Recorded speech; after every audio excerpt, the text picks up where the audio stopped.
Any of you guys out there know the right hand rule? You go hitchhiking with your thumb on your right hand, and whatever way your fingers are pointing, that's which direction you're going to screw or unscrew to go in or out. Or I guess in this case, in or out. So I want to take the bolt on the back of this, on the back of the caliper, we want to go out, right? So we're going to be pointing our thumb this way, which means our fingers are now wrapping this way. So we're going to turn this way. I have to do this every time because I'm slightly dyslexic. And I get confused, so you even get confused there. To know which way this is going to go. That's the right way. Sometimes you need a hammer. Or a breaker bar. Or a breaker bar. Oh, I see why. Because of the way this disc setup was done, the conversion was done, it's using a bolt and a nut instead of just a regular bolt. So we got the caliper off here, and you can see already the amount of oil and gear oil and crap all over my brake pads. So I definitely lost a seal for sure, and I know that my bearing is out too just because it was squeaking on me, and it all of a sudden stopped squeaking. So usually when bearings stop squeaking, that means that they're no longer bearings. So I'm pretty sure our bearings are toast here. So what we got to do is we got the caliper off, we got the wheel off, of course. We broke a couple studs doing it, so those will need to get replaced, repressed on. But the rotor needs to come off now, and usually these just slide right off, and judging by how quickly and easily my studs broke, I have a feeling we just got to use a dead blow hammer to get behind here. There we go. Cameraman, do some work.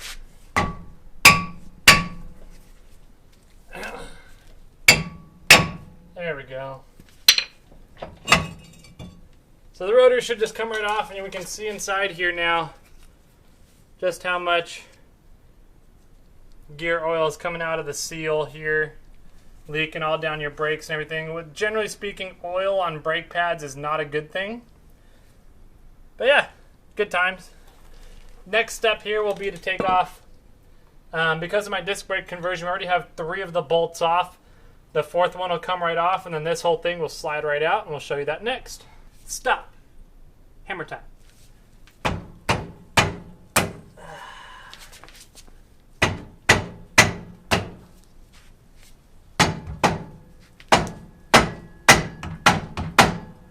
Going.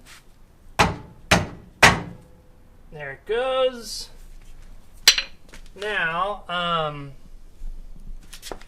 put this here for now so we don't make a mess all over the shop floor.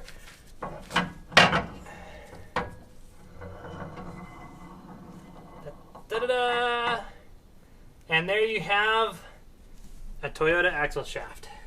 So this is what's going on with our bearing.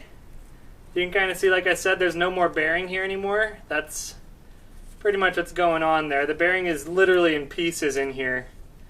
So what we're going to do, we're going to take it down. We would just replace it, but the local auto parts store will press these on and off for us for about 25 bucks. So we're just going to not take the time to replace them since we don't have a shop press yet. Take it down to them, they'll do it. But you take off, there's a snap ring here. So you got to remove the snap ring, and then you got to remove this race. It's kind of like a locking ring. Once that locking ring is replaced, then you can remove the bearing, which is in this part here, and it all just comes right off of the shaft here. And then the new ones go on in reverse order, and then it goes right back in and all bolts up, and we'll show you guys how to do that when we get there. You're stuck. Stuck. What happened? There we go.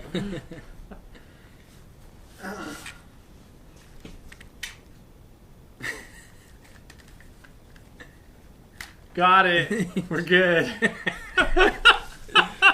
Oh, man. Tyler's having a tough time. But since we last spoke, we've ripped out the fusible link inside of Bobcat. Which was that way. Which is that way. Tyler's truck, which is over here, we've taken the axle out of. We've taken the axle up to get pressed off, the wheel bearing to get pressed off. We also, in that same time, we took the Tacoma up to get its oil change and get some work done on it. Now we are going to record our podcast. Yeah. It was pretty funny. When we dropped off my wheel bearing to get pressed off and a new one pressed on, the guy kind of looks at it and he immediately goes, without saying anything, I just kind of got there and I said hi, and he looks at it and he goes, "Oh, you need a new wheel bearing, huh?" It was that demolished. It was pretty bad. Watch for the video to hit the channel here. So yeah. So we're about to record a podcast. So yeah, you ready? If you don't know that we've had a podcast, we have one. Check it out. We have a podcast. SnailTrail4x4.com/SnailTrail4x4 podcast. Whatever it is. Snurch Sales Trail podcast. Welcome one, welcome all to the Snail Trail 4x4 podcast. Remember everybody out there to check us out for the Patreon giveaways that we have going on a monthly basis. Join that the giveaway tier over at Patreon to automatically get entered for some really cool stuff. We always try and make sure that is at least $100 value to you. So $10 gets you a chance at $100 or more. As we get more and more people signed up, we might have some pretty big prizes. Yeah. So, what are we giving away this month? This month is the Tracker RGB rock lights from Sidetracked Off-Road. He has a lot of really cool light and recovery gear up there on the website. So also, if you're on the Patreon account, we have discount codes for him as well, which will save you a lot of money for recovery gear, lights, off-road equipment, whatever you're looking for. Axle. He has RCV shafts there that you can get, chromoly shafts for the front ends. He has ball gussets. So there's lots of different stuff he's got going on over there. You have a discount code for that. So make sure you sign up. Or for the goodie box tiers, we do get a goodie box twice a year from Snail Trail and Off-Roading Box over at patreon.com/SnailTrail4x4. Yep. So with that, Mr. JJ the Hydrojet, do you have any final words for all of our listeners and viewers out there? Tyler, I love how we write everything down on cardboard. All of our show notes and everything. It's great. That's you. And with that, my friends, keep crawling. We did it! Woo! Podcast down. That only took 3 hours. 3 hours? 2.5 hours. Yeah. Welcome back. So we got our axle back. See? It's mine. That one's mine. My axle. Goes here. So what we did was we took it down to the auto parts store because they can press them on and off a lot quicker than I can bang it on the floor. So we got a new bearing. We have our snap ring here, our lock ring, our bearing in here, and this is kind of the case, the flange that it all goes in. And then you have your outer axle seal here, this black piece. And just since we sheared off a couple of our wheel studs, we got new wheel studs on here too. So this guy's all set, ready to go back in. What we did on this side, the axle side, was we tore the old seal out. It's really easy. Just get a flathead screwdriver, hammer it into the seal until it kind of breaks the metal, and then get some channel locks or pliers, kind of like these. Grab it and pull it out, or get a seal puller. It's a lot easier. There's an O-ring on the outside here as well. So we replaced that, put a new O-ring here next to the inside the flange here. Greased up the seal, and then we need to make sure we pull our plug out as I pull all the grease off of the seal now too. And the moment of truth where this guy goes back in, and I have to remember those 3 bolts. So this guy needs to be on the bottom corner.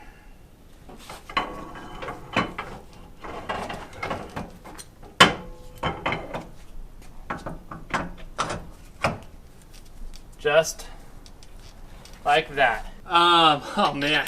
So since we put my axle shaft back in, this guy here, see, look at all those studs are nice and shiny. It's so cool. We decided that I was not happy with the rear suspension, so we took it all apart. And we put in these new leafs, which are the Pro Comp 5.5-inch Chevy 63 leafs. We took out the overload on each one, and we took out the shims on each run, so running them shimless and overloadless. And we found out that the front end of the leaf was 5 1/8 inch longer than my old leaves. So we went down to Rough Stuff and said hi to our buddies over there, and we got some new spring hangers.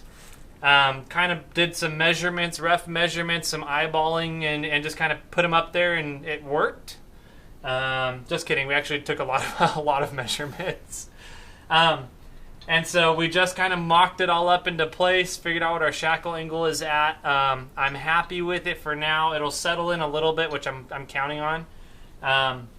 Right now we're sitting at about an 18 to 20 degree shackle angle with the truck resting on it. So I'm hoping that'll settle into another 10 degrees or so to give us right around 30 that I'm looking for.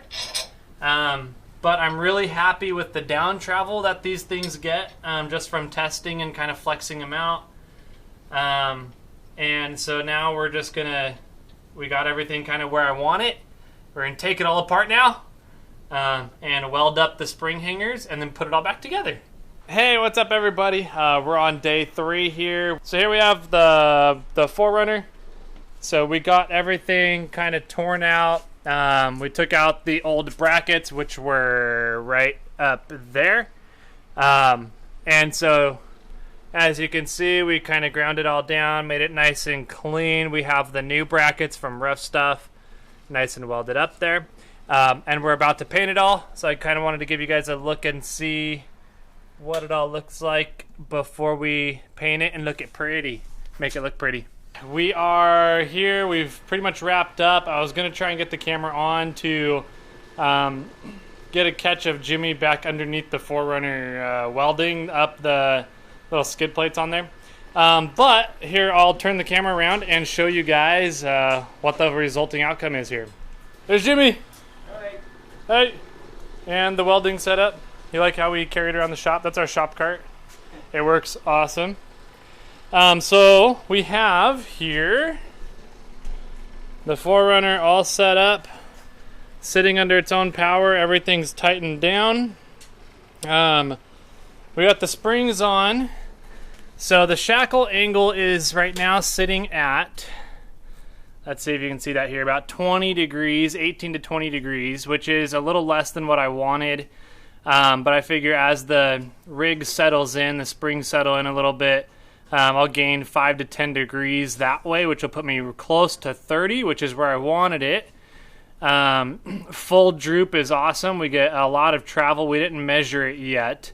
My height here from the frame to the ground is 27 inches, and from my skid plate over here to the ground is 22 1/4.